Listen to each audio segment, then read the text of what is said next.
প্রিয় শিক্ষার্থীরা, আসসালামু আলাইকুম। নিশ্চয়ই তোমরা ভালো আছো, নিরাপদে আছো। আজ তোমাদের সাহিত্য পাঠ বইয়ে আমি কিংবদন্তির কথা বলছি, কবিতাটি নিয়ে আলোচনা করব।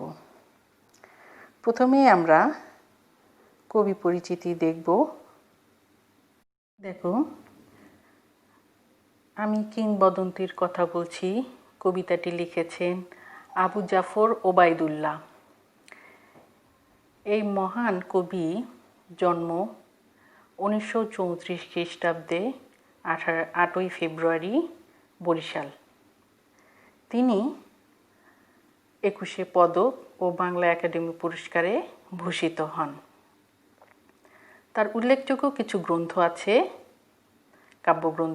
কাব্যগ্রন্থগুলোর মধ্যে সাত নুরির হার, কখনো রং কখনো সুর, আমি কিংবদন্তির কথা বলছি, বৃষ্টি ও সাহসী পুরুষের প্রার্থনা, আমার সময়।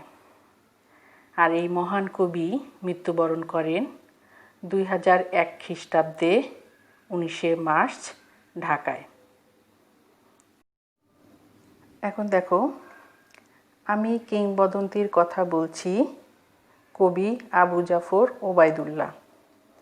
এই কবিতাটি আমি কিংবদন্তির কথা বলছি কাব্যগ্রন্থে নাম কবিতা, অর্থাৎ এটাই কিন্তু হচ্ছে মূল কাব্যগ্রন্থটি। এটি কিন্তু হচ্ছে গদ্য ছন্দে লেখা।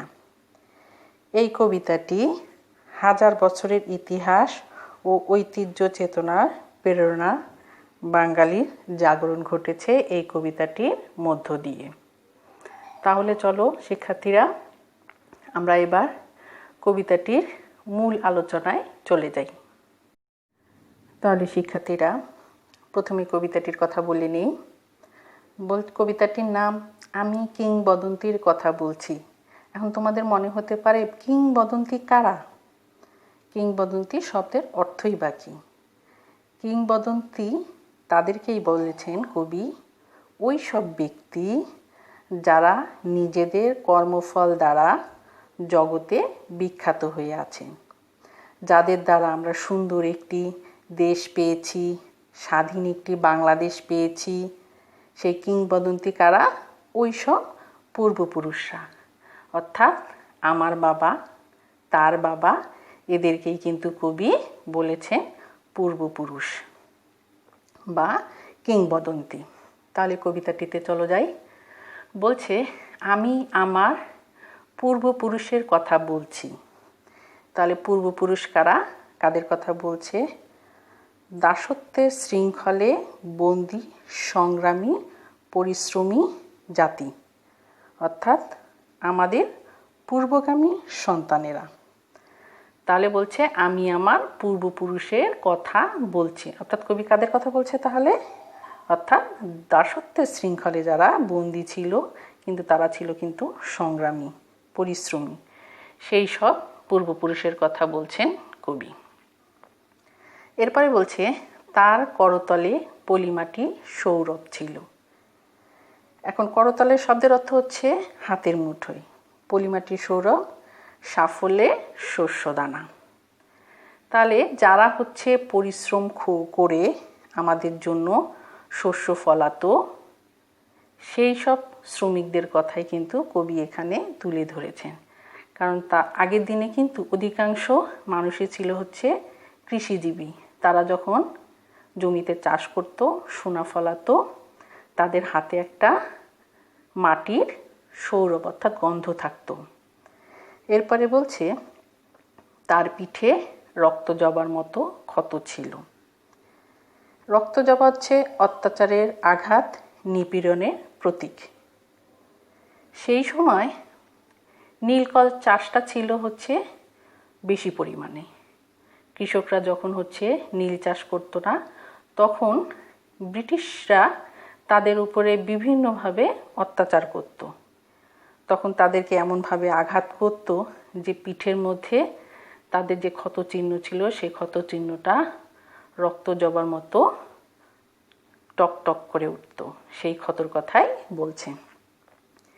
তিনি অতিক্রান্ত পাহাড়ের কথা বলতেন। অতিক্রান্ত শব্দের অর্থ হচ্ছে বাধা বিপত্তি অতিক্রম করা। কারণ সেই সময় আসলে এত পরিশ্রম করে এত কিছু করার সামর্থ্য কিন্তু সব কৃষকের মধ্যে ছিল না।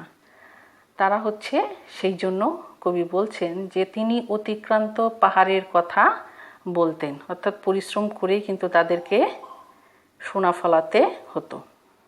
দেখো বলছে অরণ্য এবং সাপদের কথা বলতেন। অরণ্য শব্দের অর্থ হচ্ছে বন জঙ্গল, আর সাপদ ব্রিটিশদেরকে বলা হয়েছে।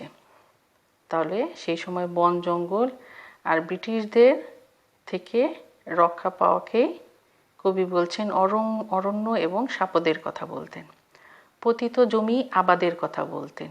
পতিত জমি কাকে বলে? যেসব জমি পড়ে থাকে, আবাদ হয় না, সেই জমিগুলোকে বলা হয় পতিত জমি। সেই পতিত জমিগুলোকে শস্য ফলানো, ধনধান্যে পরিপূর্ণ করাকেই বলছে পতিত জমি আবাদের কথা বলতেন। কারণ সেই সময় কৃষকরা কিন্তু ওই জমিগুলোকে পরিশ্রম করে কষ্ট করে আবাদের জন্য তৈরি করত। এরপরে বলছে তিনি কবি এবং কবিতার কথা বলতেন। তাহলে কবিতা কি? কবিতা হচ্ছে মুক্তির প্রতীক, আর কবি হচ্ছে সৃষ্টির প্রতীক। তাহলে হচ্ছে এই কবি ও কবিতার কথা বলার কারণ যে যখন এই কৃষক শ্রেণীর লোকরা হচ্ছে পরিশ্রম করে ক্লান্ত হয়ে পড়ত, তখন তারা নতুনভাবে যাতে কাজের উদ্দীপনা পায়, সেই উদ্দীপনার জন্য কিন্তু তারা লাইনের পর লাইন তৈরি করত এবং সেগুলোকে হচ্ছে কবি কবিতা বলেছেন। এই কবিতাগুলো কিন্তু মানুষের কাজের আগ্রহ সৃষ্টি করত। কারণ সত্যই একমাত্র মুক্তির আলো। কবিমন কিন্তু সত্যের পূজারী।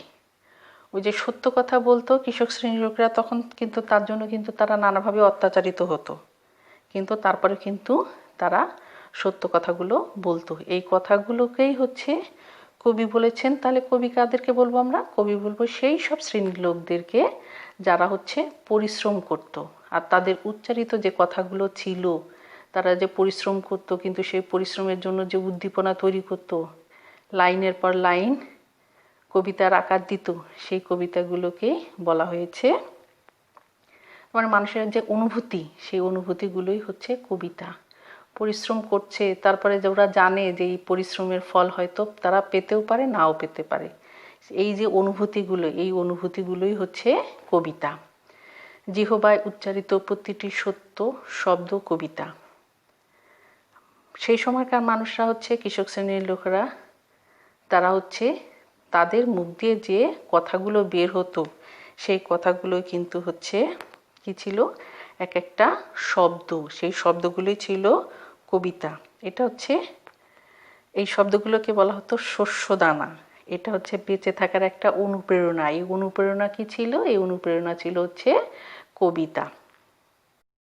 দেখো, তোমাদের দুটো অনুধাবনমূলক প্রশ্ন তুলে ধরার চেষ্টা করেছি। প্রথমে আছে তার পিঠে রক্ত জবার মতো ক্ষত ছিল, ব্যাখ্যা করো। এর আলোচ্য কবিতাংশটির মাধ্যমে কবি পরাধীন বাঙালি জাতির উপর নির্যাতনের চিত্র উপস্থাপন করেছে।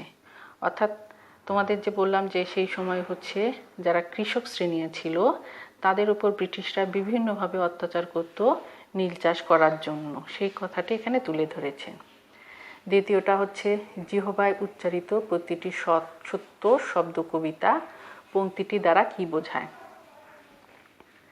আলোচ্য কবিতাংশটির মাধ্যমে কবি সত্যের অভিধা না পেলে তাকে কবিতা বলতে নারাজ। অর্থাৎ যেসব মানুষ সত্য কথা বলবে না, তাদেরকে হচ্ছে কবিতা বলতে কবি চায় না। বাঙালি জাতি সংগ্রামী ইতিহাস যেমন সত্য, তেমনি উচ্চারিত সত্য নিয়েই রচিত শব্দমালা হচ্ছে কবিতা। তার মানে সংগ্রামী মানুষরা যখন ইতিহাসের কথা বলবে, সেই কথাগুলো যখন সত্য, সেই সত্যগুলোই কিন্তু হচ্ছে কবিতা বলে কবি উল্লেখ করেছেন। তাহলে শিক্ষার্থীরা, আজ এই পর্যন্তই। ধন্যবাদ সবাইকে। পরে আবার দেখা হবে।